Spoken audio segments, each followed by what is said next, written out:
மாண்புமிகு உறுப்பினர் சிவகுமார். மாண்புமிகு பேரவைத் தலைவர் வணக்கம்.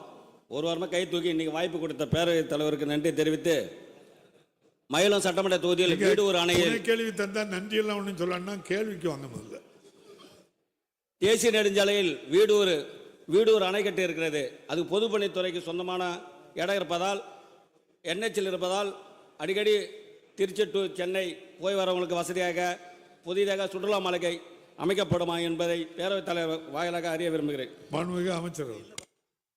மாண்புமிகு பேரவைத் தலைவர் நம்முடைய சட்டமன்ற உறுப்பினர் சிவகுமார் குறிப்பிடுவது, அது ஒரு காலத்தில் பொதுப்பணி நீர்வளத்துறை ஒன்றாக இருக்கிற பொழுது, இப்பொழுது எங்களுடைய மூத்த அமைச்சர் அருமையண்ணன் துரைமுருகன் அவருடைய கட்டுப்பாட்டில் இருக்கிற நீர் மேலாண்மை துறை சார்ந்தது அந்த அணை.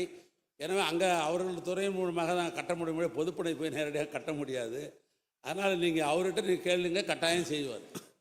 மாண்புமிகு உறுப்பினர் என் அசோக்குமார்.